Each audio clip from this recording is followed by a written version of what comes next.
Hello and welcome to our halfway point of Events Fortnight and the last one of the week. But don't worry, on Monday we will begin again, new events, all for free. We're the Christian Union and we're so glad that you could join us this week and especially tonight. I'm Amber and this is my co-host, not Rob. No. Who are you? I'm a butler. How mysterious. Very mysterious. So, Butler, why are you here? Well, there's been a murder. Scandalous, absolutely scandalous. Oh my but goodness. luckily for us, Inspector Bassett is going to come and solve the case. Well, it sounds to me like a murder mystery. That's right, tonight is a murder mystery for all of you to get involved in. And later, we will be joined by a very special guest who will lead us in a talk as we question, where is justice when I need it? So please do stay around and listen to the talk and talk after. So Butler, what is tonight all about? Well, tonight is about finding out who murdered my master, in Lord Heathcliff. And I've actually served him for over 40 years. So we need to get to the bottom of this, and I'm hoping there's some bright minds behind the camera. Yes, and any questions that do come, please put in the YouTube chat, as well as the Slido with a link that will go in there, with the hashtag #PurposeMurderMystery. We hope you are all getting ready to investigate who that murderer is. Now, guys, we need to get to the bottom of this tonight. And so I'm just going to warm you up, get your creative juices flowing. And Amber, I'm going to ask you a question. So as a butler, I have many responsibilities around the home, one of them being supplying beverages and different nibbles. So I actually have something behind my back, as you can see. Well, you can't see, that's the whole point. But what is behind my back? That is the question. And if you guys in the chat guess correctly, I personally will deliver you by my fair hand an item that I would serve to only a king. Wow. So I have to guess what's behind your back? Yes, indeed. Butler, a trolley. That's what you use to serve things, right? Yes, but how would that be behind my back? It's for your Loughborough University, is that where you attend? Yes, it is. Hey, righty. I guess I'm wrong. Please reveal, Butler, what is behind your back. Well, behind my back, I have a cup of Earl Grey. Ooh, how mysterious. Lord Heathcliff's favourite beverage to have in the morning. I guess we'll find out later why that is the case. Well, guys, enjoy, but make sure you find out who murdered him.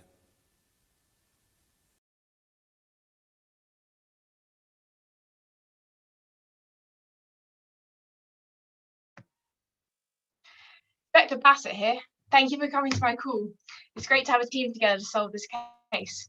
If you don't know, Lord Heathcliff was found dead early this morning in his place of residence, Heathcliff Manor.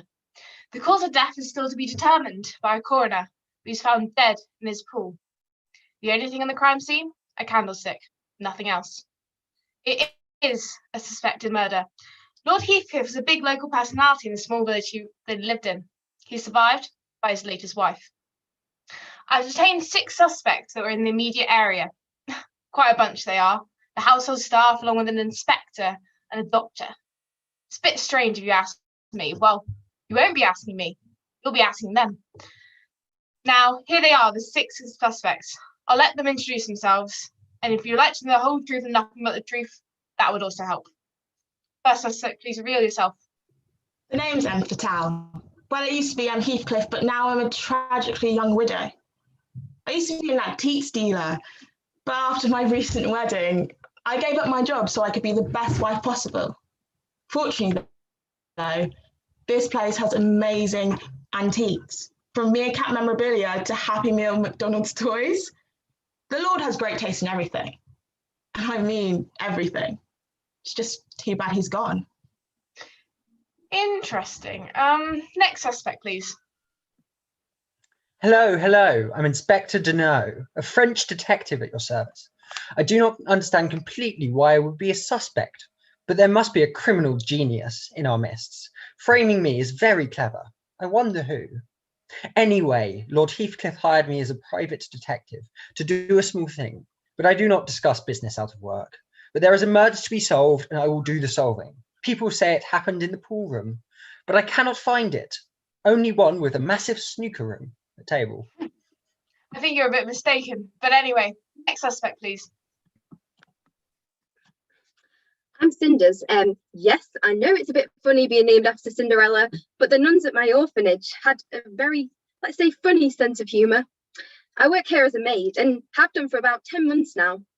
It's quite a funny story about Lord Heathcliff finding out I was his daughter, but I'll save that for later. I'm sure you're thinking I bumped him off for the inheritance, but I haven't actually seen the will, and knowing him, he'd have left it to his cat anyway. Besides, at the time of the murder, I was picking apples in the orchard for dessert. I couldn't have killed him. That's what they all say. Can I hand over to the cook? I'm Blanche Bassers, the cook. And the one thing you need to know about me is I do everything in this kitchen. My mom says I was born with a rolling pin in my hand because I can do everything in that kitchen. And when I say everything, I mean everything. I was trained by the best and the meanest. My mother, may she rest in pieces, and our son Annie. Our son Annie, what a woman. She taught me how to make the best creme brulee this side of the English Channel. I didn't really have much to do with Lord Heathcliff. He didn't visit the kitchen too often. Between you and me, I think he was a bit scared. Anyway, it couldn't have been me. At the time of the murder, I was making the top of the crumble for the apples that Cinders was picking. Quite an alibi. Can I pass over to the last member of household staff? Well, hello, I'm the butler here, and I must say, old chums, this whole murder situation is just not my cup of tea, to be honest. I did indeed visit his lordship at the pool to give him his signature afternoon Earl Grey, you know, his favourite, as I told you all earlier. But as a sportsman, I don't drink that. I don't drink it. I'm not really a tea drinker. I'm more for the brandy as a sportsman myself. But yeah, you see, I was where was I? I'm talking to the gardener, actually, or about personal matters. A man must keep his private and work life separate, you see. It's only proper when his lordship's life was taken so cruelly from us. Indeed, so cruel. I'm sure you would all agree. Doctor, can you go next? Now, as a doctor, Dr. Fumbles, I'll give you my business card in a moment. When I proclaim someone is dead, they better not get up again. I'm sure this lord was a great man, but he was also a massive strain on the NHS resources. I've been his GP for years, and I came here today after not one, not two, but 9 calls from the surgery complaining of a headache. I was on my way to give him his medicine, as the old man never trusted pharmacies. 2 paracetamol and a piece of my mind, and when he was suddenly declared dead by this butler, a man with no formal training, it makes me wonder. Indeed, Doctor, I think we've all been wondering, and we're curious, and you must be curious about how this evening is going to go.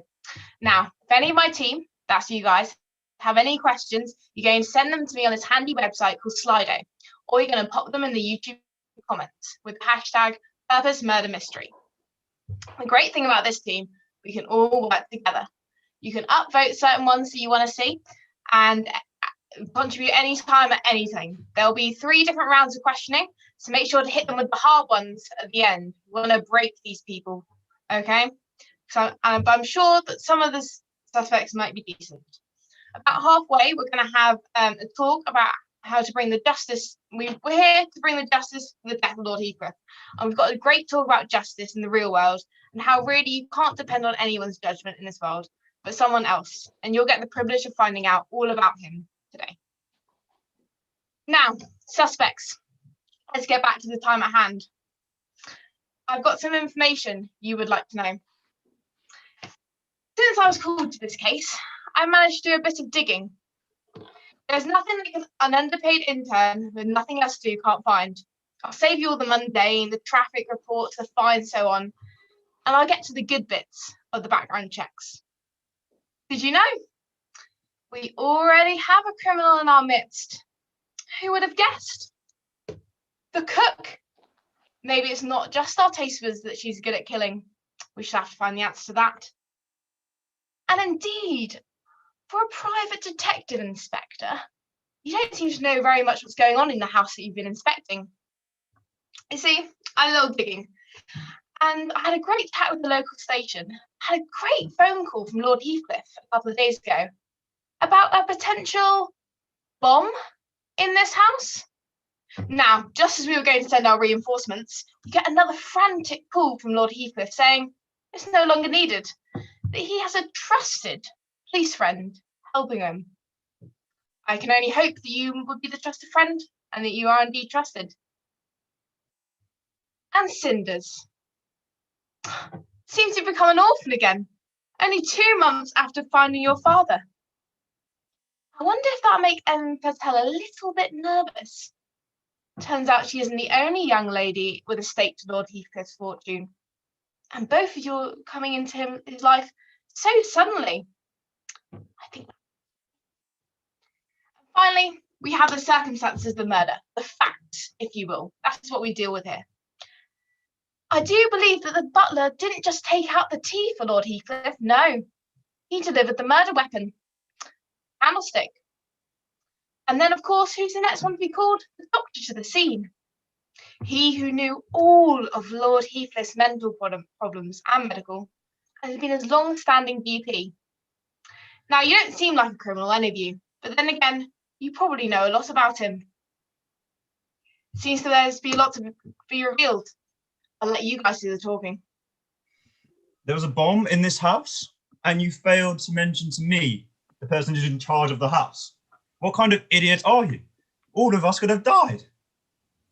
You have it wrong. The first time I was invited here, there was a bomb, but I handled it. And how did you do that? Are you a bomb defusing expert now? I ate it. The bomb was one of those chocolate bomb cakes made by Blanche, and for some strange reason, Lord Heathcliff was under the impression it would kill him. He feared the cook was trying to poison him. I would never do such a thing. This man speaks nonsense.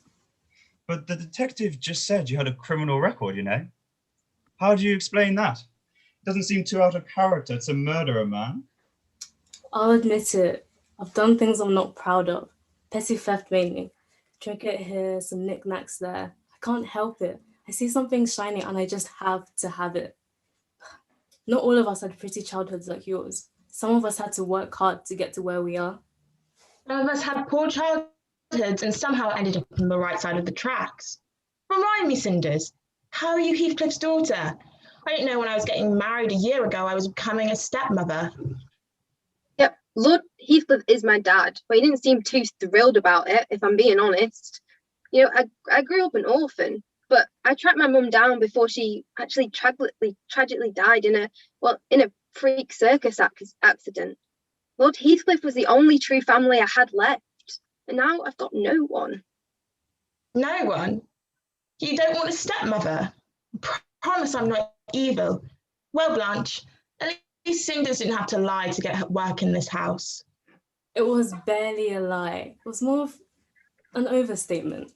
I said I served Her Majesty for 5 years, but really, I'd served 5 years at Her Majesty's pleasure. You've asked about me, about how I met my dad, but how did you meet Lord Heathcliff's stepmother? Well, if you must know, we met quite accidentally at the Contiques convention.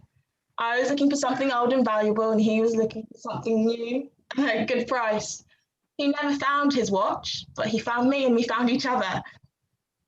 Well, but how did you actually find him, Cinders? You're not from the village, you're an outsider. Well, I think, for a start, my mother's love for him was a bit more romantic than that. She told me his name on her deathbed. It was a tragic circus accident. She was an acrobat and did one too many tricks. One day, the net just couldn't capture. I was with her at the circus and she told me his name in her dying breaths. Moving on, because that isn't very important. It was the butler that brought the candlestick out to Lord Heathcliff. In the pool, am I right? That's a bit strange if you ask me. It's not an uncommon occurrence for his lordship to ask me to bring him his prize candlesticks. That's regular. He likes the light it sends round the room. And I've been doing this for 40 years, may I add. He's a very strange fellow. Well, was a very strange fellow. Now, Fumbles, old chap, you were his doctor. I imagine you know more about the man's health than any of us. How was he doing mentally? He did predominantly see me for mental issues. If his meals weren't as expected, he would think the cook was poisoning him, although I hadn't realised it was such a serious fear for him to hire a private detective of all things. I wonder why now you have such an interest in medicine. He was alive when you saw him, wasn't he? Or are you hoping that would I would slip you an alibi? He was quite alive, Doctor. I don't appreciate the doubt coming from a professional like you. The candle gave off surprisingly bright light. I could see him quite clearly under the water. But tell me, what exactly did you diagnose his lordship with? Hypochondria and paranoia, if you must know a dead man's problems. But in hindsight, I might have been wrong about the paranoia a bit. It seems his fears could have been quite legitimate. Well, very interesting. Now, it seems that my team have got a couple of questions. So if you have, pop them in right now. I've got to say, they're thinking you all look a bit sus. They were asking what exactly was left at the crime scene. I think, well, when I saw it, it was just the candlestick, nothing else. Did anybody else see anything? I'll take that as a no. Just checking as well. Was Blanche in the orchard with Cinders? Care to answer? I was not. I was making the crumble, waiting for the apples.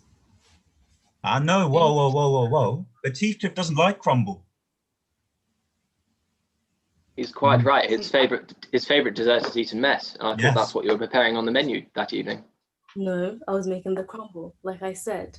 And just because he's not the only one I serve in this house, is he? I serve the rest of you too. But hold up, if you're his doctor, how do you know that he likes eating mess? That's only I would know that. Well, I will confess something. Eaten mess is also my favourite dessert too, especially with raspberries and blueberries. So sometimes I talk to good old Lord Heathcliff, well, before he tragically passed away, hoping that he would put that on a menu for the cook.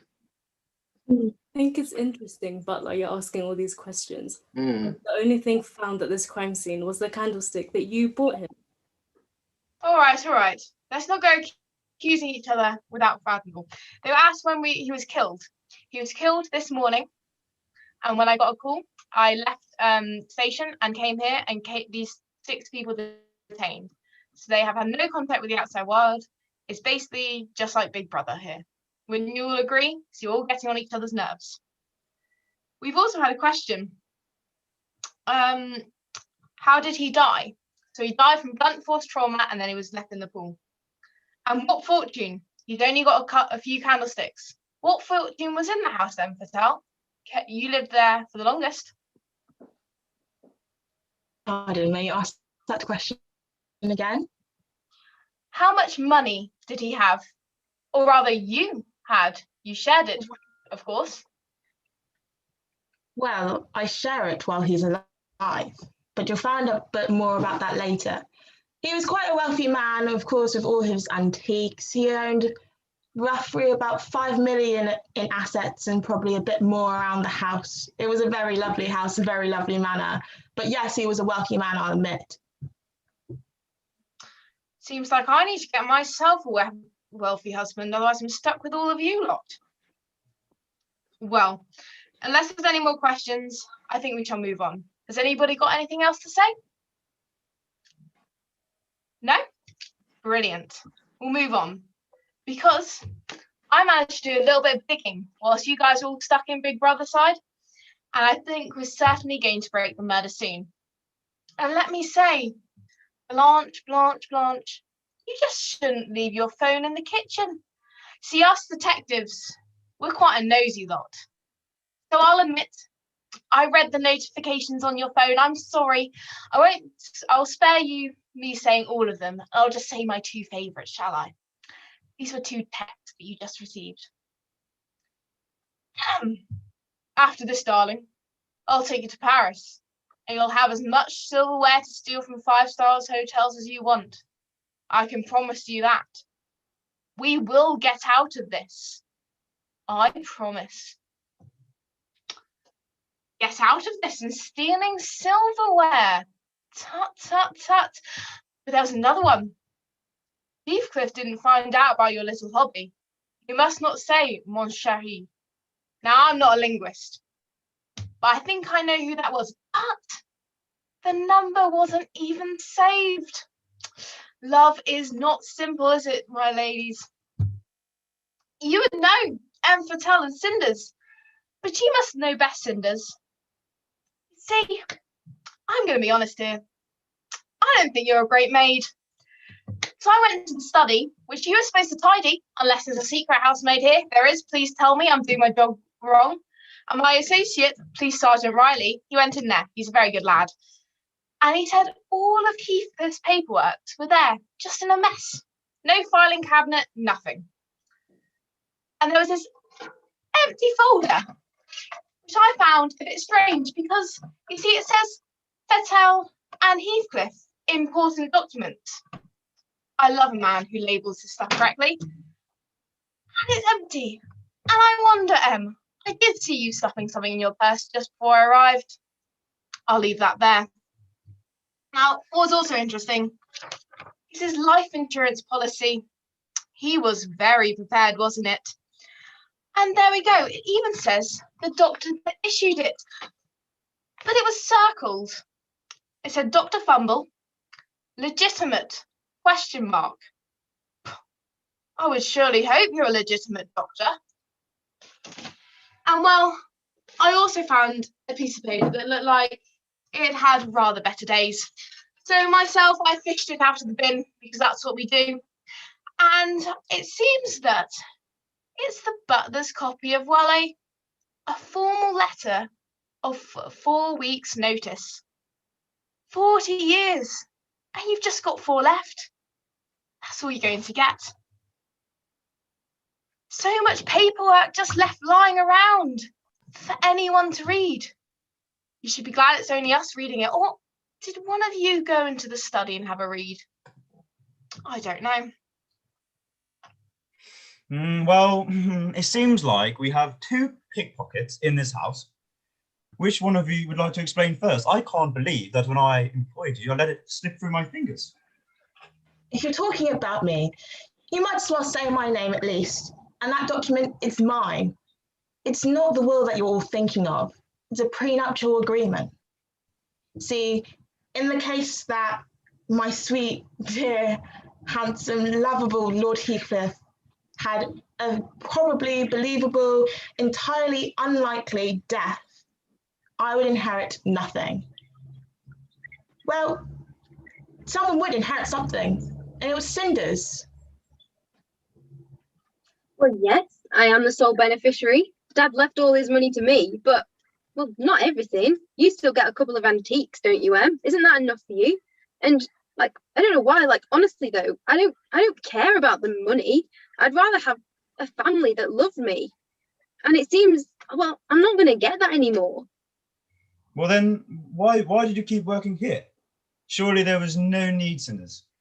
You could have lived anywhere. I came here to meet my dad and to have a family, not to sponge off his wealth. Anyway, he insisted I pay my way. I think he was worried I was just after his money, to be honest.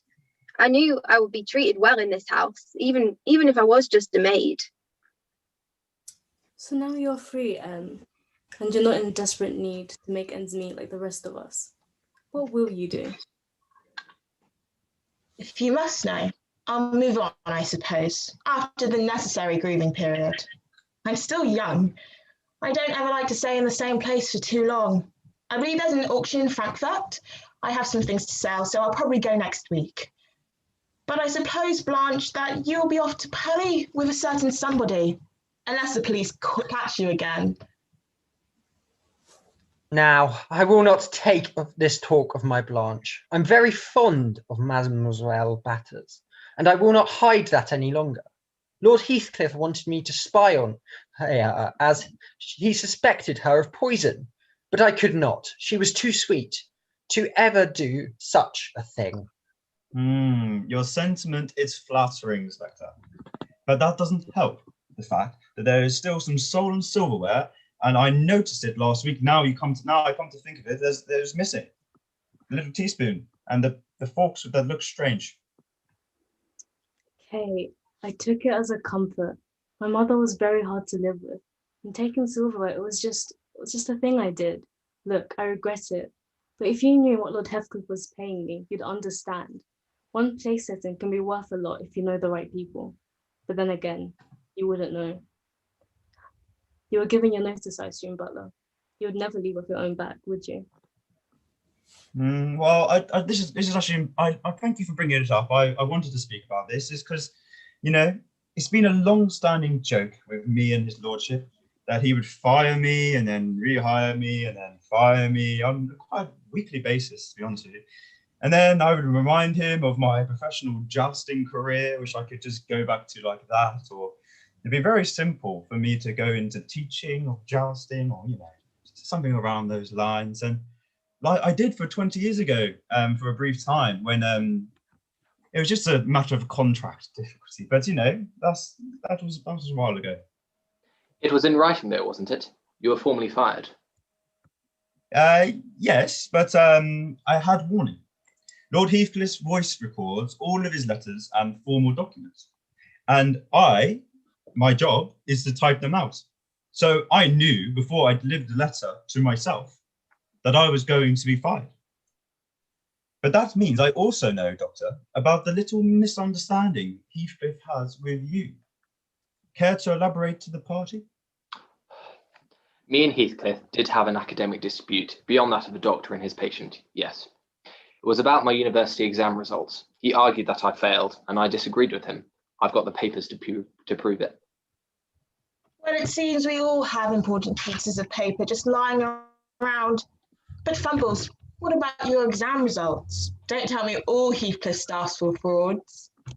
I think we can include you in that lineup, Em, from what I've heard. Lord Heathcliff took it upon himself to seek out my old university exam papers to have them regraded. He was once adamant that I wasn't qualified and was trying to get me banned from practicing medicine. Medicine, indeed. This is all behind us now anyway. But don't you worry, I know a dead body when I see one, unlike some people. A dead body indeed. Now let me tell you, my team are on fire. They know exactly what to ask. And where shall I start? Butler, are you drinking to ease your guilt over this murder? Why do you drink? Let's turn this into an Alcoholics Anonymous. Why? Well, you know, me and the lads, when we went on tour to Amsterdam, actually, for our jousting competitions, we got into, you know, a bit of rum. Captain Morgan, Spice Gold. And yeah, it's just, you know, colloquial drinking. It's not really an issue. If you see me around the house, I got it in my suit pocket. It's not an alcohol thing. I don't have an alcohol thing. It's just, you know, I enjoy the taste. But didn't that cause? Carry on, you're the doctor. But didn't your drinking cause the downfall of your jousting career, Butler? Oh, well, there's no need to out me like that in front of the group, is there? You know, my career and my talent and all of my fame and. Well, we'll save you the sob story. We'll move on to Cinders. Cinders, earlier you said you hadn't seen the will, yet now you know that you're the sole benefactor. I didn't tell you that. Seems a bit dodgy. Well, being a maid, we hear things. We're everywhere. We hear these things. We do. Like, I didn't see the will, but we can get suspicions. I'd often overhear conversations of my father talking about M, and I knew that he didn't want to give that will up. He didn't want to do that. Well, I'll have you know, me and your father only spoke about the will in his private study, and you're not one of our trusted maids, Cinders, so I'm really questioning what you're saying. You did have a question. Who has access to the study?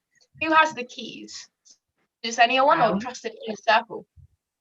Well, of course, the butler. He's been here for 40 years. I do think he's not doing a great job, but that's a question for another day.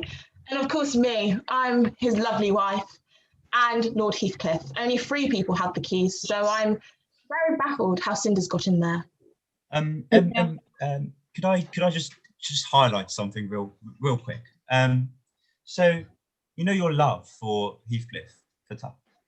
Yes. Why did I see a young gentleman climb up with the plants? The vines. There we go. Thank you, Doctor. You're much more knowledgeable than me. Why did I see a young gentleman climb down and up a few nights ago? Romeo and Juliet, this is. Carry on. The only young person in this house. Maybe ask Cinders that question. I am completely devoted to my love, Lord Heathcliff.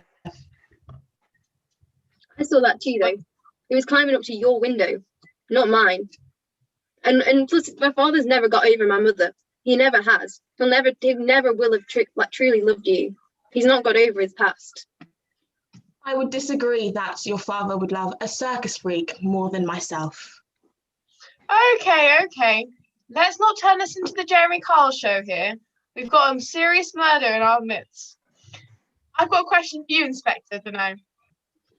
How they do not know how you are connected to Lord Heathcliff. Do you mind elaborating on how you two are connected? Well, I am one of the finest detectives, and as such, he wanted to know if his food was being poisoned. And so he brought me in to come and look and check it out, to watch the kitchen, to see what was happening. And somebody thinks you might be a tag team with Blanche. Blanche, how do you know Inspector? Is this another Romeo and Juliet type case? Wouldn't say it was Romeo and Juliet. More, I wooed him with my nature. He just fell in love with me. Interesting. Doctor, I have a question for you. Sounds like you were giving out coronavirus vaccinations earlier. Somebody thanks you for giving them. So, really, why would you drop everything just to go to Heathcliff? Surely there's other doctors. Well, you see, I first of all want to say it's my absolute privilege to give out COVID vaccinations and to deliver to the people something that is so important at this time. And secondly, I would, in answer to that question, my relationship with Lord Heathcliff goes back a long way. Our families are very close family friends. So I naturally saw it as my duty, despite, however, it being a little bit frustrating at the nagging and the constant calling. As I said earlier, 9 times he called about a simple headache. Seems a bit pathetic to me, but oh well, I still owed it to the Lord. So, Doctor, surely you would know with your training you shouldn't be treating close family friends. What is up? Are you really a good doctor? Well, we all know that Heathcliff pays good money for the best doctors. Or am I wrong, Fumbles? Well, I mean, okay, I'll be honest. My governing board of doctors made an exception. They looked upon our friendship kindly and saw that there was no foul play, there was no dodgy business, and they allowed it. But as I said, it's nothing.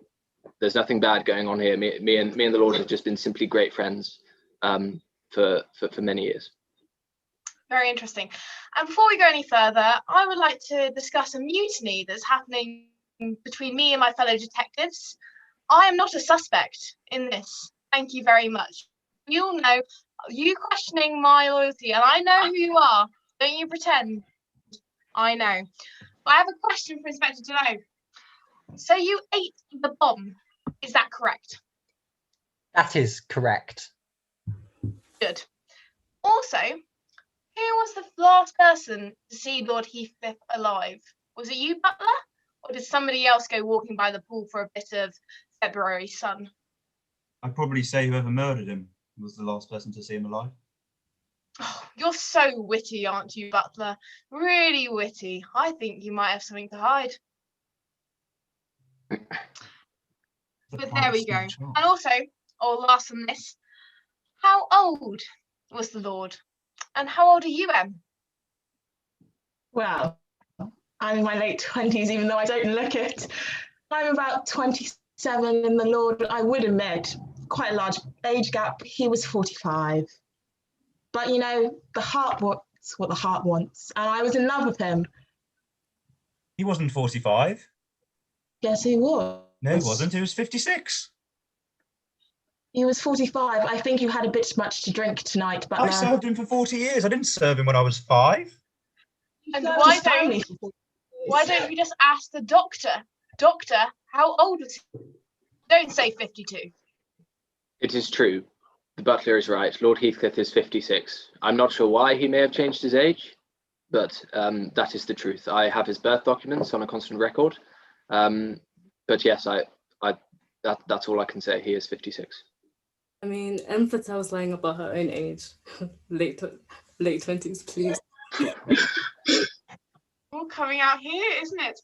We've also had another question about, we're leaving the fact about who saw him last. Apparently, we can't leave that. I would agree. I think my detective is making a very good point. Who does everybody think? Inspector, who do you think saw him last? My best guess is the butler. He seems like he would have brought out that candlestick, but gone back to check on him. Very interesting. Cinders, who do you think? I think Em, because as Em said before, there was not many maids or household that he actually trusted, so he wouldn't let us near him half the time. So actually, why would he want us there? I think it was Em. I think she's covering a load of stuff up. Well, Blanche, if you must know. do divulge. Well, if you must know, I was going on a day trip to see a very important antique that the Lord wanted very much. So I was not around in the manor at the time of his death, Cinders. However, you in the apple orchard, very close to the poorhouse, may I add. We're all coming out now. And Blanche, who do you think saw him last? I'm not sure. I think it's a tie between Em and the butler. Em and the butler, maybe together. Oh, that would throw a spanner in the works, wouldn't it? Butler, how do you respond to that? I'm deeply hurt. I've served this man for my whole life, and they think I'd knock him over the head. Yeah, but he said If I had wanted to murder him, I would have murdered him 20 years ago. he fired you. Very true. 5 times he fired me, but I didn't kill him that time, did I? I think it's M. And Doctor, you saw the body. What do you think? Well, in concerning the body, the details have already been given. Trauma to the back of the head, and fell face first into a swimming pool, and well, both of those tragic accidents, play out and to cause the Lord's death. But yes, in terms of who I think saw him last, I did hear that the cook, Blanche, had made some particularly good homemade Oreos, which he was delivering to the Lord that morning, I should say.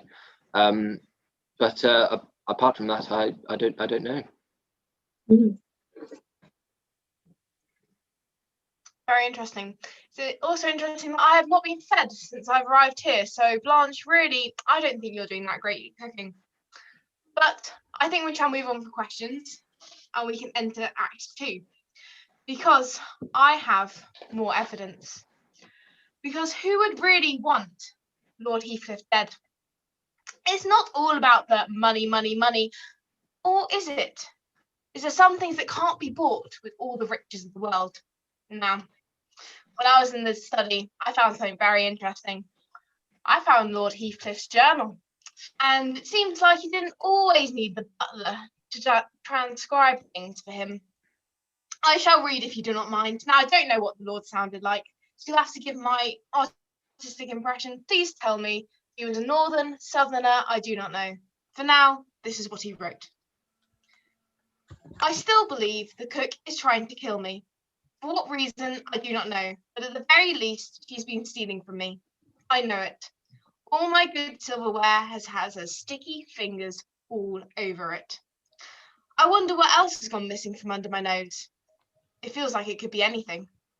My documents are never in the right order anymore. Even Cinders isn't being honest with me. She bought those expensive shoes. They couldn't have been for herself. They're far too big and not her style. She told me she bought them herself and refused to tell me who they were for. The uncertainty kills me. With this, and the doctor failing his medical degree, the man I trust with all my private knowledge is a fraud. I feel like I can trust no one. Not even my closest butler. My lawsuit against him for fraud is tiresome and long. I wish it would just end now and he would give in. He isn't given too much attention recently, and I fear it will never end. And my dear Em, oh how I am so glad for her. I trust her with my whole heart. Sentimental words, isn't that? But then we get to today, just before his death. A quick change of tone, if you will. That inspector, oh how he drives me insane. I often think of killing the man. I know nothing of him, yet he watches me like a hawk, as if he is waiting to pounce. When will he leave? He does nothing that speaks that good-for-nothing cook. Maybe I should have fired her instead of the butler. That would have taught her. Although she and Cinders are making my favourite apple crumble for later, there is some joy to my life. I noticed that my precious Maltese meerkat antique is gone today. I don't feel the same kind of anger as I do for the inspector, rather a simmering hatred inside. I loved that antique with all of my heart. The end. And he is dead. Sad days. Now, suspects, you have seen Lord Heathcliff's innermost thoughts. Are there any thoughts you would like to share?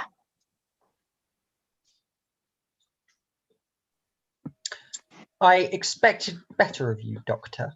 Failing your degree, how can you stand here? No wonder Heathcliff thought he was being poisoned. He could have had a headache, and you would have put a cast on his leg. You have it wrong, Inspector. Maybe listen to the whole truth before making assumptions, old boy. It's not a secret that I failed my degree.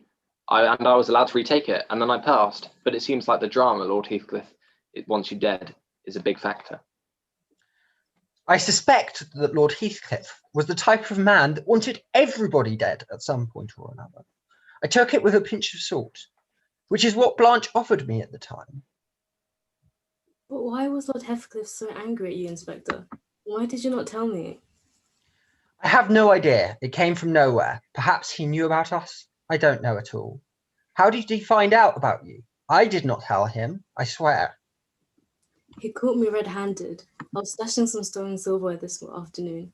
Gosh, he was horrified. You could have told me. What happened?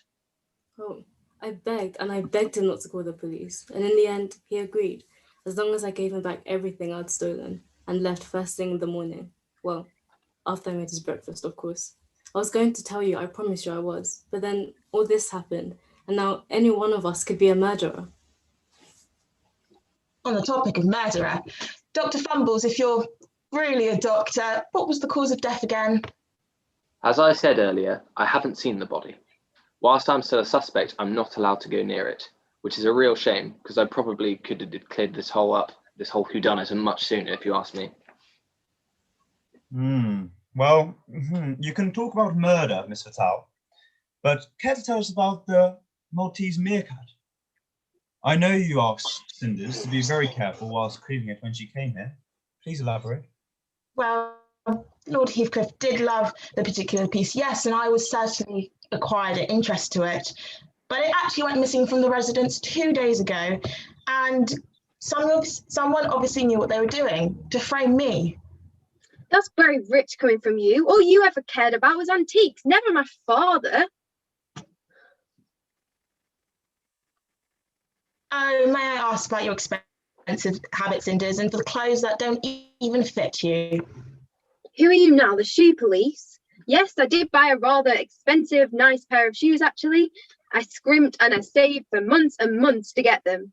Lord Heathcliff wasn't in the financial situation to help me out. Not that he would anyway. Well, now I think it's time for the butler to speak up. You're being sued for fraud. I thought you cared so deeply about Lord Heathcliff. Well, I think it says a lot about how heartless you are, madam, that you don't even know my actual name. Yes, Heathcliff had written to his solicitor, as he always fumbles with his credit card statement. Something doesn't add up at first glance, and he comes to me, he goes, "What's all of this about?" And yes, I have to help. And it was giving up momentum because he realised that his case was very limited, and it seems that it was a good thing, as he hasn't got one single trustworthy member of his staff or his family, and so maybe he trusts me the most out of all. But I feel like you would be included in untrustworthy people. And you did use his credit card, did you not? I thought the Lord was in rather big financial struggles. He would have kept up. On occasion, yes, but it was over petty things like shoe polish and silver polish and Earl Grey tea bags that he thought should come out of my own wages. Not something to murder someone over, is it? It's only an Earl Grey.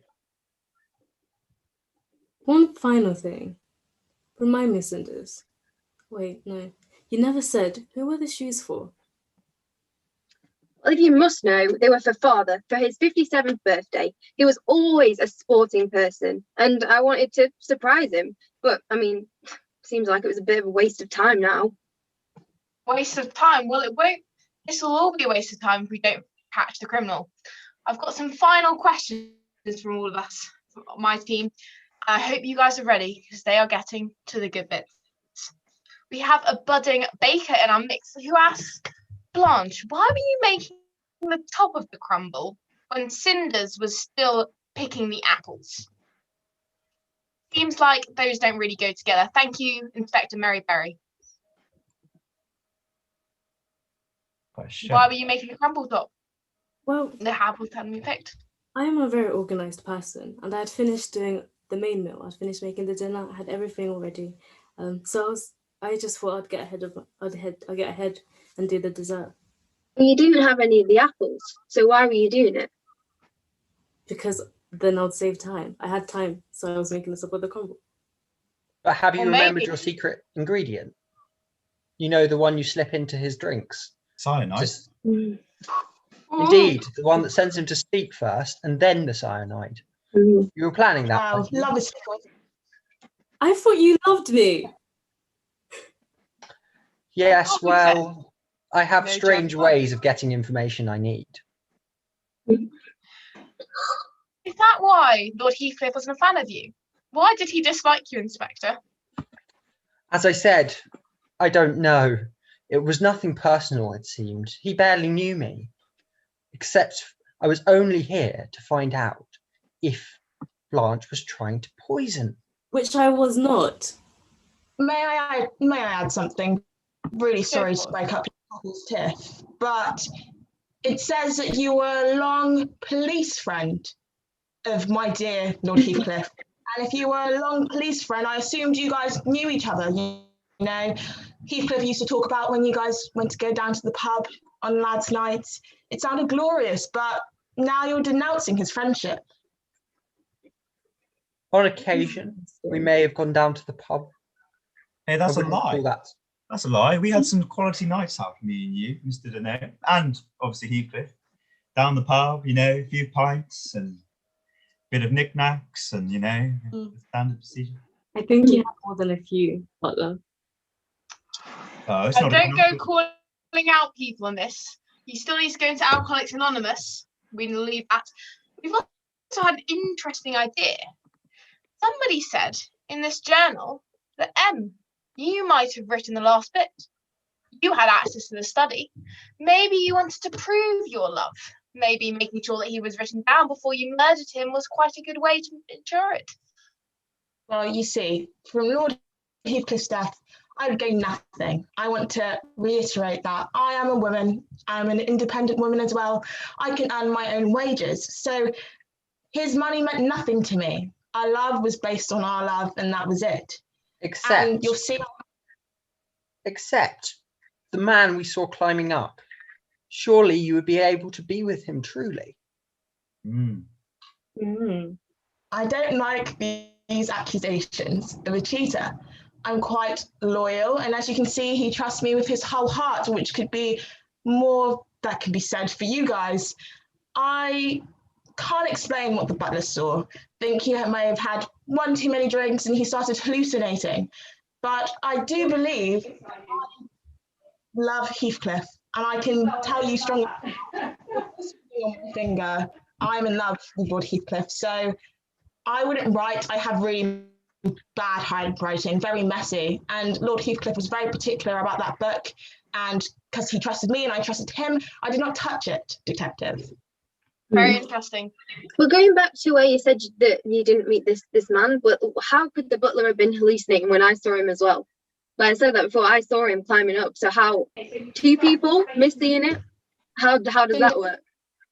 Well, Cinders, you've had it out for me since day one. You didn't really like this whole relationship dynamic we've had going on. I've tried to open my heart onto you, but you only care about my husband and the money he can give you. Well, he is my dad, so you'd hope I did care about him. And plus, I only don't trust it because I've heard my mother's story about when they met, and it was just such a beautiful story and so romantic. And I just don't buy it. Hearing those stories, I don't buy it. I don't believe you were in that for the right reasons. Well, Cinders, you've never experienced love, have you, being an orphan of yourself? Antiques conventions are a beautiful thing. You walk in, you look, you search for something. I'm going to stop you there, if you do not mind. I think love is making me feel very lonely in my hard working detective life, where all I see is suspects that are normally criminals. So if we could stop the love talk, that would be great. But I will say something to bring up mine. Some people believe that Inspector Deneau's and Blanche's romance is a complete sham. That literally, you, Inspector, were being paid to date Blanche so you could figure out if they were poisoning Lord Heathcliff. What do you think about that? True? Well, an interesting theory, and I would never tell her, but it has some basis. I was always asked to look into different things for the Lord. Interesting, interesting. And Cinders, why didn't Lord Heathcliff and your mother stay together? Did she tell you? Surely if it was the romantic life that you had pictured in this circus and this whirlwind romance, it went a bit downhill, didn't it? It did. It was when, the circus came to the village all those years ago, and they met. My father was putting investments into the circus. As we said earlier, he loved his cats, and the circus at that time, was starting to get into that, and he wanted to support that and encourage that. And my mother, being the rising star of an acrobat that she was, he just couldn't help it. Like, they just fell in love, and they just spent so much time together. But with the life that the circus leads, my mother had to go. She had to. Their love was strong, but she had to move on. She had to. She had no choice. She had no money, and at that time, my father just couldn't marry. Like, her being a circus girl, it wasn't supported. She had to move on. I may add, I'm actually very sorry, but I'm going to have to put this in here now because it's been on my heart for a long time. I did have a relationship with your mother.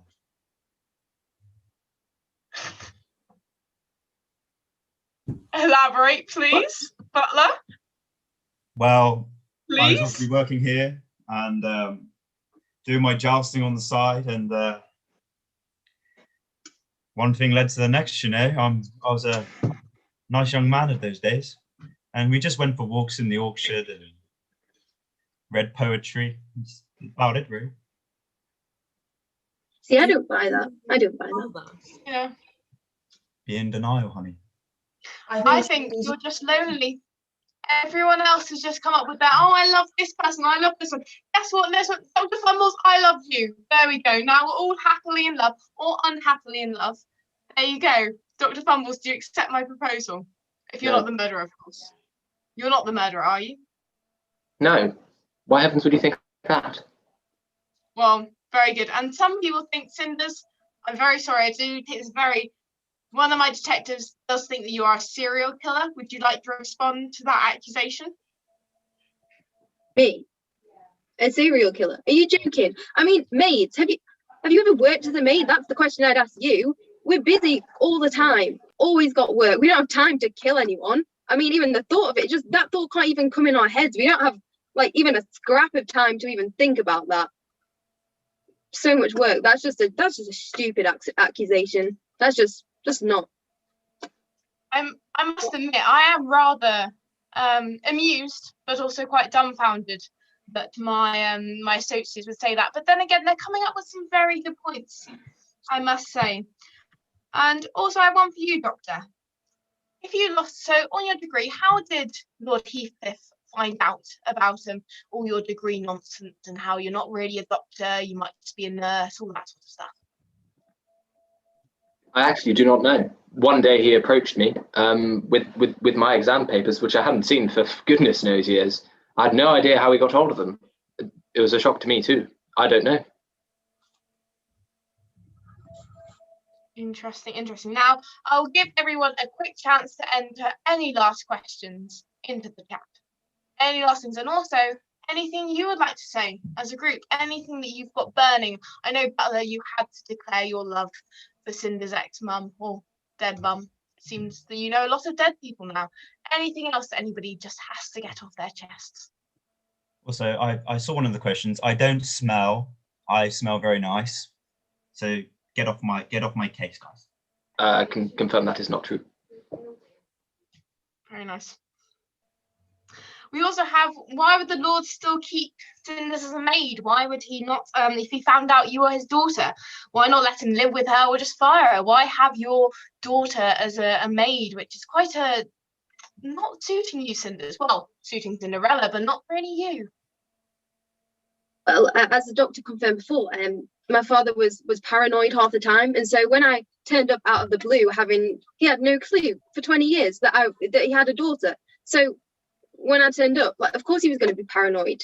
he was always asking me questions and questioning it. But actually, at the end of the day, like, I don't mind. My mother paid her own way, and I actually want to do that as well. Like, why? Like, I want to earn a living. I don't want to just live just off someone else's money. I don't want to. But I knew that my father deep down knew that I was his daughter and that wanted to support me. We didn't have enough time together. I've only been here 10 months. Very true, very true. I really do admire your drive of living for yourself. I wouldn't say that every one of these suspects really shares your drive to just, be a strong, independent woman. But anyway, and I've seen that one of my good detectives is very good at reading body language. Well, I have to ask you, Inspector, why do you look so vexed? You look very serious. You've also been quite quiet compared to the other ones. Maybe you're just waiting until you can just get by scot-free as the murderer. I just read others' body language. I'm annoyed. The Lord was good. The Lord was, despite hating me at points, quite good to me. I was paid well for the work that I did. I just read other people's faces, sit back in the quiet, and see which one of them did it. Very interesting. And do you know what? We're going to get back to a point that I kind of glassed over at first. We're going to get back to the big topic of desserts, and we're going to settle this because written in this journal, it said that apple crumble was a great one, and that is what Blanche and Cinders were preparing. Now we also have disagreement about liking Eton mess. So, which one's true? Is this what's in here true? Or does somebody write it? Or are some of you trying to come up with an alibi that doesn't quite make sense when put under scrutiny? Who would like to answer that? Well, my dearest Blanche, whom obviously I was using for information, always used to tell me that it was Eton mess for dinner. So I wouldn't know what this apple crumble business was about. Maybe there was a special one-off. I can confirm what the inspector said. On the outside of the cook's kitchen, it says the menu and the list of the food that's going to go on the day. And when I showed up in the morning, it said Eton mess right there and then. I would agree with you. Like apple crumble, but actually Eton mess, you can put apples in that. And actually, again, he's my father. I should know that. It was always my mother's favourite as well. So we must have just continued that. It was your mother's favourite, yes. Oh, you would know. In his And one of my that his favourite was apple crumble, which I was making. Waffle. And some of my detectives asked why it's relevant. Well, it's how well you know Lord Heathcliff. So I feel like, I don't know, maybe the murderer was close to him, or maybe it wasn't. Maybe it was an outsider, no person, but that matters. You've got to learn to read people and detectives, and some of you are doing very good, and some of you not so much. And accusing suspects of smelling is not very good behaviour, I must say. Also, serial killers are a very important topic, and I'll bring that up in our next briefing, what we were going to do. So, I think we've had a lot of talk right now, and I would say that it's been very good. Now, I'm going to ask all the suspects to go and leave, and I shall think on our decision. And we're going to compose yourselves. And I must say, I think some of you might be saying your goodbyes. If you could please turn your cameras off, that'd be great. Because in the meantime, as I think about this predicament, I invite you to also think. There seems to be no forgiveness in these suspects. The love of themselves is based in titles like doctor or butler, or their prize being wealth and I feel like somebody here has acted on really skewed moral compass. So who is the person that we can trust? Well, you're going to learn a little bit more about this in this talk, and afterwards we'll solve the mystery. So here's a lovely talk by a man called Graham, who's going to talk to you a bit about justice. Thank you.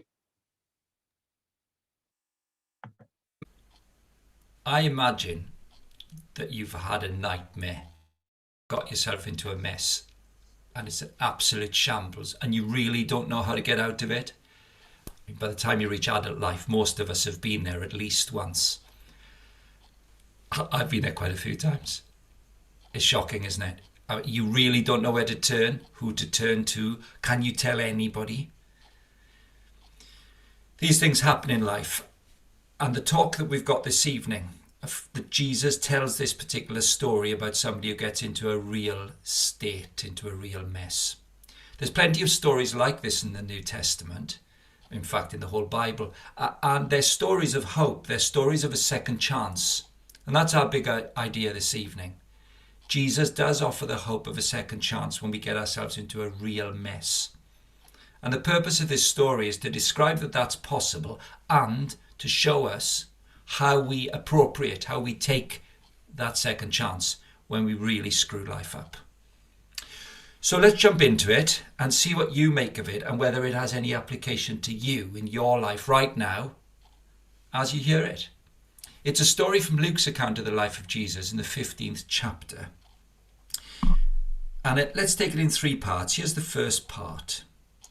Jesus said there was a man who had 2 sons.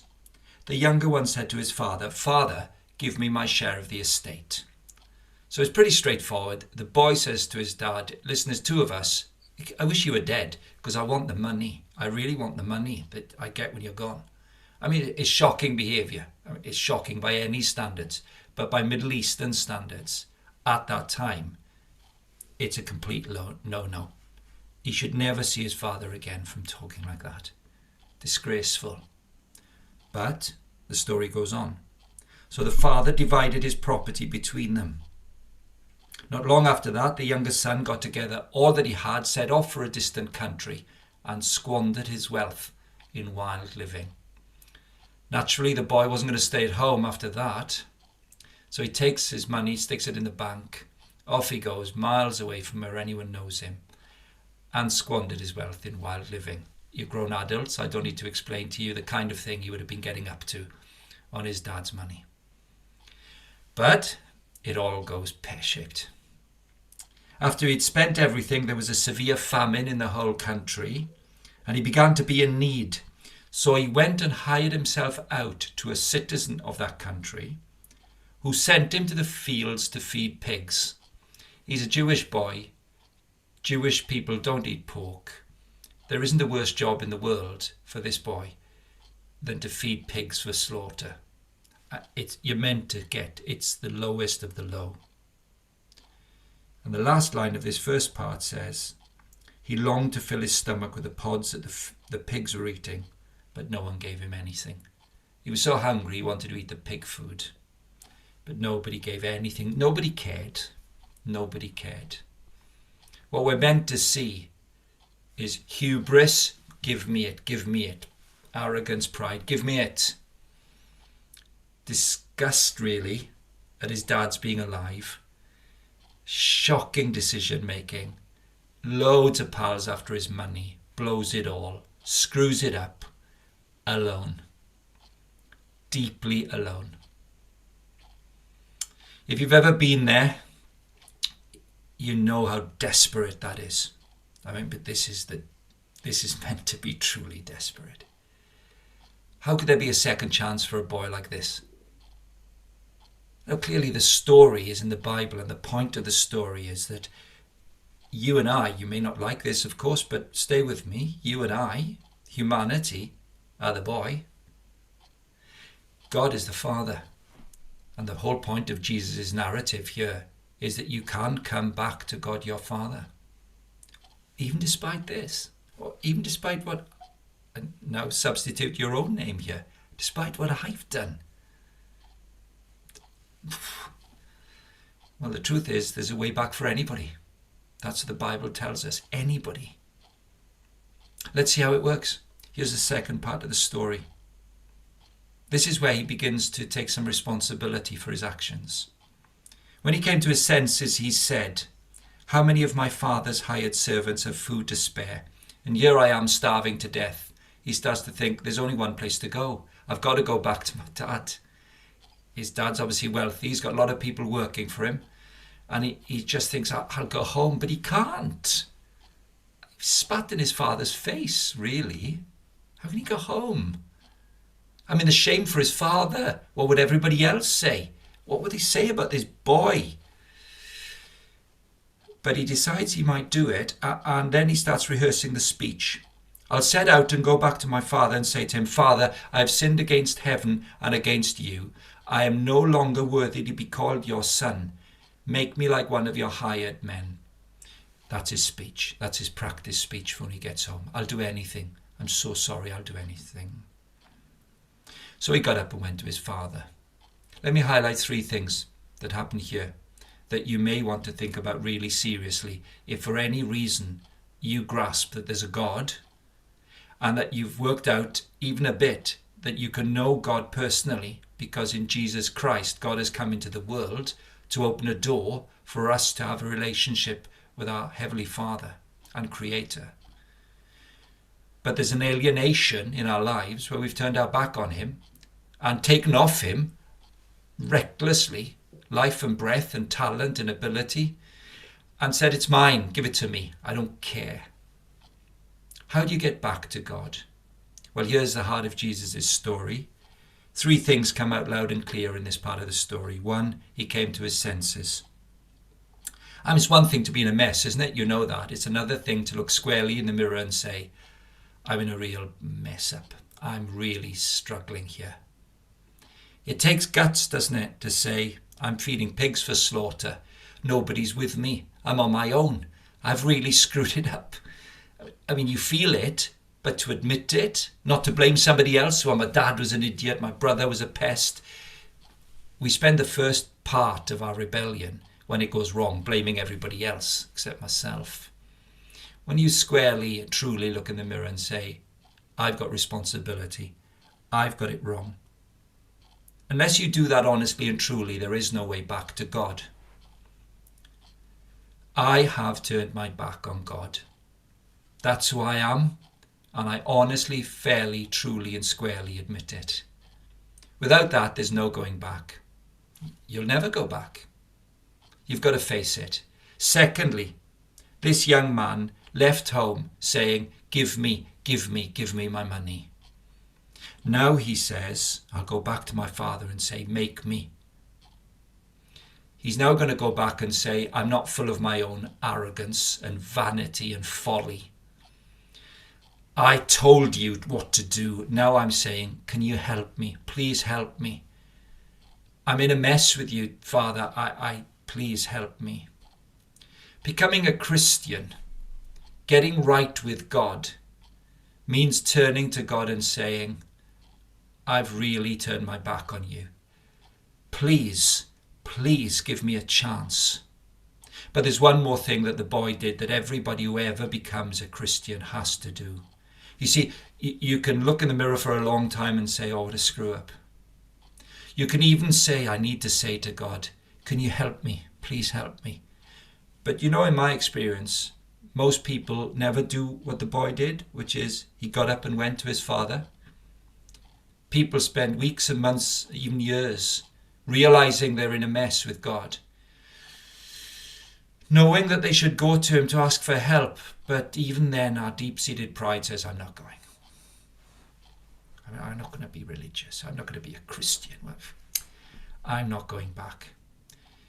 Nobody ever got right with God without going back, moving, acting, taking agency, doing something about it and going to him. Maybe as you watch this little program, this will be the day when you say, I'm going back to God. I'm acting on what I know to be wrong about me. I know I'm a rebel and I know he can give me a second chance and I'm going to go and ask for it. Well, that's the story that Jesus tells you. Isn't it amazing? Amazing that this opportunity is ours. And so in the third and last part of the story, we see the results of acting on this. Here's the view from the house. While the boy was still a long way off, his father saw him and was filled with compassion for him. The son can't see that, but that's what we're told happens to the dad. What the son sees is this. The father ran to his son. Now, as he's running towards his son from a distance, the boy's rehearsing the speech. He won't know from a distance if the father's running with a stick in his hand or a boot to give him a boot up the backside and send him away. He can't tell until the father gets closer, and then of course he'll see the body language of compassion.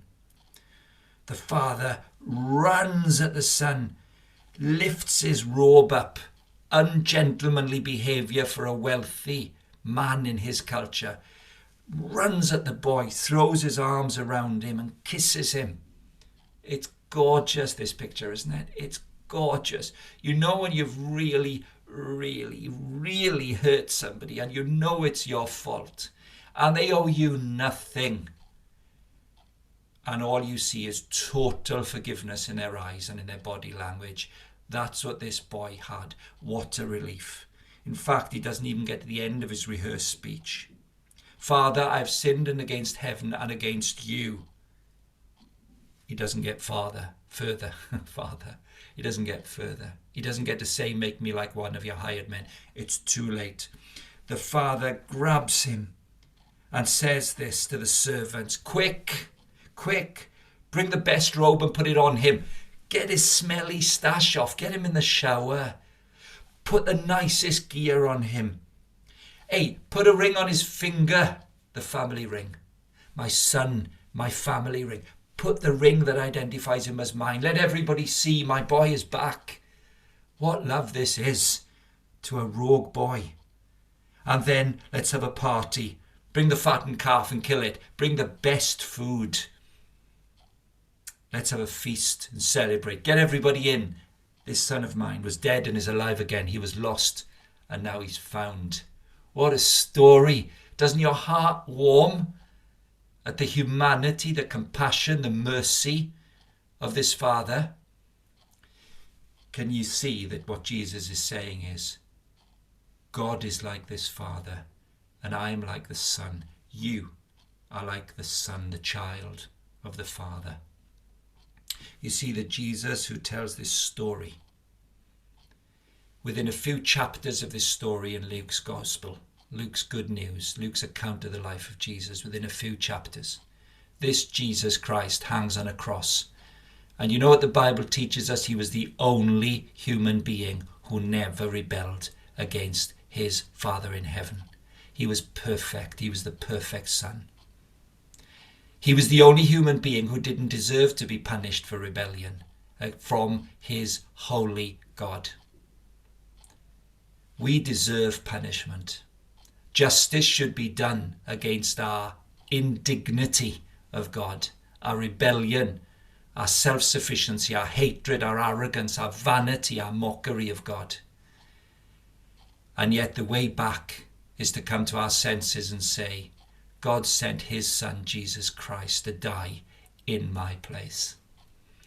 And when he died in my place, he took the punishment I deserve. And now the door is wide open if I will come to my senses.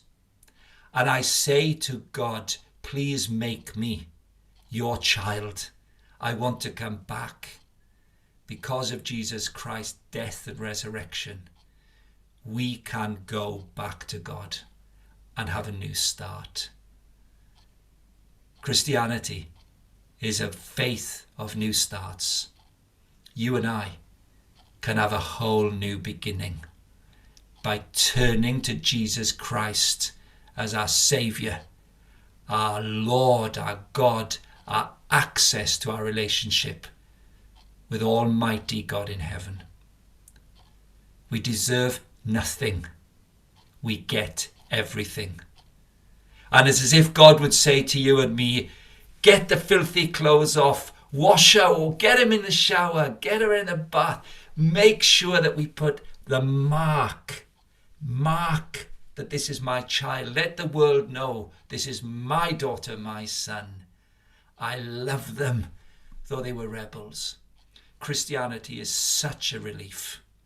The burden of guilt, the knowledge of rebellion, the despair of hopelessness, gone through trusting in Jesus Christ and access to a whole new life.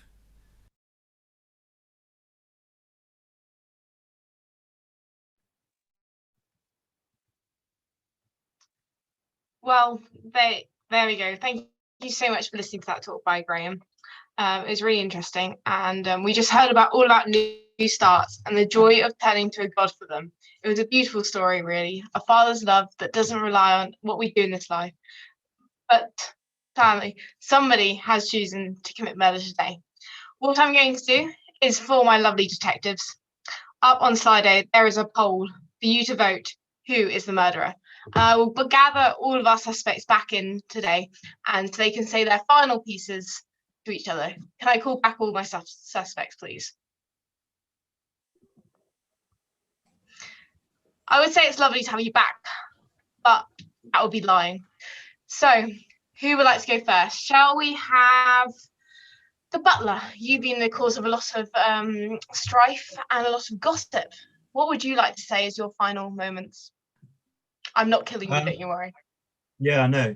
Well, firstly, I'm innocent, which is a key fact, which you should know. But also, I mean, I'm not a sociopath. I've known the man 40 years. I've got a connection. And how do you think I'd be this confident and this chatty and be this kept together if I'd murdered him? No. I'm actually quite a timid man. But anyway, can we just wrap this up, guys? Because I want to get back to my jousting and my fencing and all the other sports I play, because, you know, it's really interrupted my training schedule having to sit around with you guys. It's been a bit of a waste of my time. But anyway, you guys speak, but do it quickly, guys. Interesting. A true AU sportsman in jousting. I'm not sure they do AU in that, but well, your university days are far behind you. Obviously, you have been lying about your age, so I'll take everything you say with a pinch of salt. Talking about salt, Blanche, the cook, did you poison him? That's what we all want to know. I did not poison him. I just didn't reveal all my recipes. They were like tradition. They've been in my family for years. I can't just tell anyone what I'm putting in his food. Also, the butler is very suspicious. First, he tells us he's very close to Fort Cliff. They go way back. But then he was sleeping with his first love. Does that make sense? Love works, I suppose, or mortal love works in mysterious ways. I think we found this from Romeo and Juliet here to Inspector not really loving you, which was quite a curveball, if I do say so myself. You know, it just makes me feel, like I said, very lonely. But anyway, I'd rather take loneliness than being in love with a killer. Cinders, what do you have to say? You're this magical daughter that's come to save Lord Heathcliff's love, or are you just here to bunk him off and then get 5 million? Well, I want to take you back to the beginning. Think about this. I was born, and then I became an orphan. I was sent to an orphanage, had no family. I finally get to the age where I'm old enough to track my mother down, and I do. I spend wonderful years at the circus with her, and then she dies, revealing who my father was. So of course I'm going to track him down. And then I'm finally back in a place where my parents both met. I finally felt like I was at home somewhere. And then he dies. And now I'm left with nothing. Like, why would I do that? Like, yeah, it was a bit weird sharing a house with Em as well. Like, but I just felt my father wanted, just a chance at happiness with his real family, people who actually cared and loved about him. But yeah, all I want in life is family. I've wanted that from being born, and now I'm never going to have that again. So why on earth would I do it? That's very touching. Family and true love, you know, eternal love is amazing to have, and I hope everyone has it someday. I don't think we'll find it very much between the new 6 suspects, but there's always one that's higher, isn't there? Talking about that, shall we move on to Em? You just got accused of not loving your husband. So, did you love him? Well, I did. And he was such a wonderful man with such a caring heart. Yes, of course, his paranoia got the best of him at times, but I truly did love him and cared for him. Well, Cinders didn't see everything in the relationship, and I think it's very unfair for her to accuse me of cheating. I know we haven't got it on in the past, but I respect you for being a woman who decides to work for herself. Fair dues. But I am truly, and I'm innocent. As I can say, that is all I can say for myself. I love my husband and my husband loved me. Very interesting, very interesting. I'm inclined to believe you. I'm inclined to see the best in people, and I do love how you have forgiven Cinders. I hope the Cinders can forgive you. And shall we move on to somebody who does need forgiveness for blatantly using Blanche? Inspector, what do you have to say for yourself? I am paid to do a job, to do it to the best of my ability, and that's what I did. I simply did what I needed to do to find the information out, and I am innocent. Well, to the point. There's no messing around with this, Inspector, is there? And let's go to somebody who does tend to mess around. Dr. Fumbles, what would you like to say? Seems Dr. Fumbles has indeed lost us. Very sadly to say. His Wi-Fi is fumbling. So we shall leave him. I'm sure that he would say that indeed he did not murder the suspects, which is what you all said. So how much can I trust you? But I have to say, I am going to lock that list, and you've all voted. Well done, because as you know, team, I know who murdered Lord Heathcliff. You've all said your last words, so let's get going. Inspector, there is a lot to you that we don't know, and you're probably hiding quite a lot. I personally think you are a terrible spy. But you're honest. You might be blunt, but you are honest.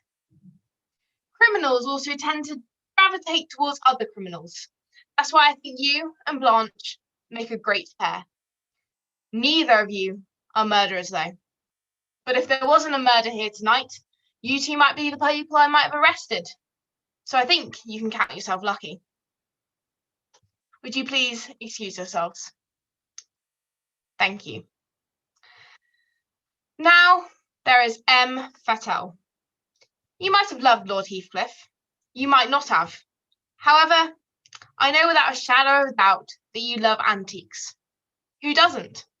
Enough to murder for them, though? No, that's not your style. You do have impeccable style, even if you have expensive tastes. But you know what? I think you're glad he's dead. I think you like that the blood isn't on your hands. I think after today, you might even thank our killer. But that's for you to deal with. You didn't do it. So can you excuse yourself, please? Thank you. Oh, that's half of our suspects gone. Are you three nervous? You ready to point fingers? I'm all ears. My detective's been waiting. Nothing. Oh, that's not very fun at all, is it? I know. That you're still hiding things. Fumbles. I can call you that, right? That's what the butler called you. And you failed to mention how great friends you were. And you went to school together, didn't you?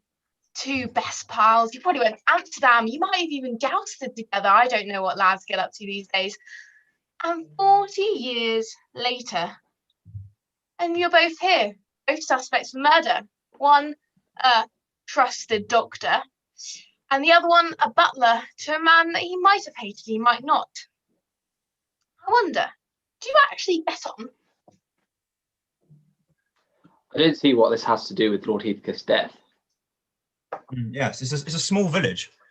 Everyone knows each other.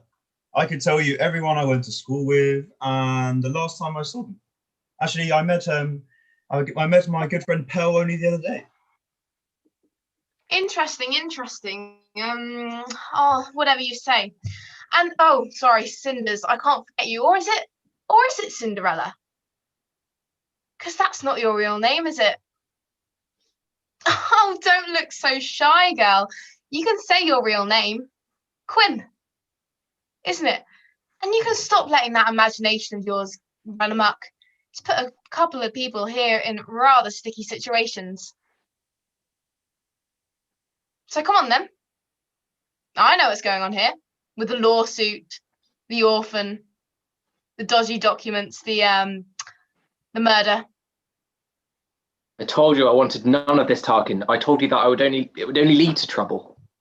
We would have gotten away with it, but I told Quinn to steal the antique frame and to frame M.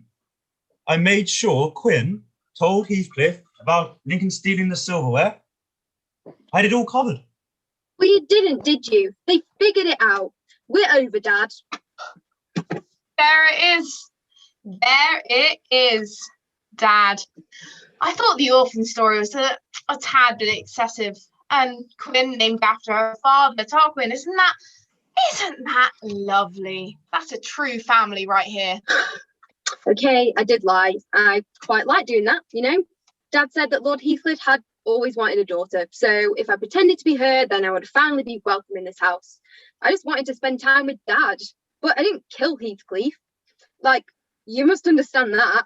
It was their idea. I just wanted a family, and maybe a bit of money, but who cares about that? But I swear it's not me. It's not me.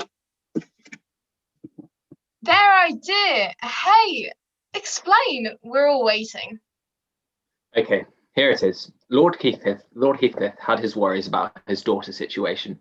First, he came raving about how he couldn't possibly have a daughter, but his memory was going, so I didn't think much of it at the time.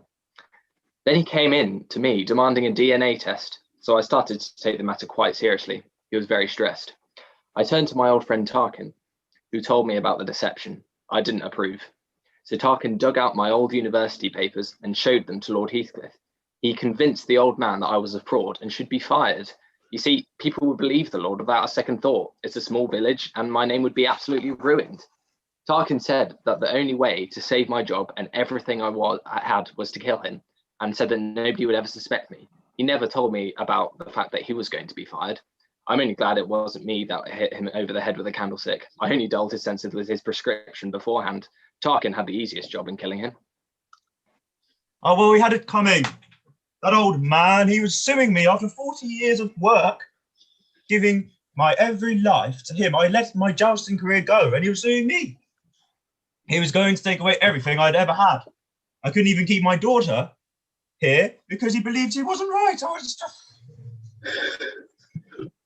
It's only fair that she and I were the ones to take it away from him. I wanted the doctor's help because I was not fit as I used to be. A few jousting injuries in my time. Plus, I can't stand the sight of blood, so I had never been able to tell if he was dead or not. You have our confessions, Detective. You and your team have done a very good job. I only hope that you are fast enough as well. We're leaving. You're going to have to catch us if you want to convict us. Goodbye. No, come back here. Well, there we go. Wasn't quite expecting that quite a grand entrance, but exit. But there you go. And I also want to say, well done to the detective who guessed what it was going to be like. I was rather impressed with you guys in there. And seems that I've been left alone. There's no love stories to come up to engross me, just me, myself. But let me know that you are not alone. So thank you so much for coming to this Zoom call, this live stream with us. And make sure to talk to the person who invited you here. They love that you came along, or we love that you came along and helped me solve this murder. I couldn't have done it without you. And make sure to talk about anything that you found in Graham's talk that was interesting. Unabounding love and love that will always give to you in justice is amazing. And certainly it's not the love that has a dad masquerading their child as Cinderella to kill their butler, who probably, I would say, likes eating mess over apple crumble. But please do come to next week's events in the CU. We have got loads coming up. We've got lunch bars next week on Monday, Tuesday and Thursday. And then we've also got an open mic night and a pub quiz that's surely not to be missed. And as for missed, well, I'm very sorry for accusing wrongly the half of the suspects who were wrong. Blanche and the inspector, you were very sus. And I really did expect it was you, but I'm sorry that I did. In the meantime, I'm going to go catch some criminals. So thank you so much for coming along, and God bless, and good night.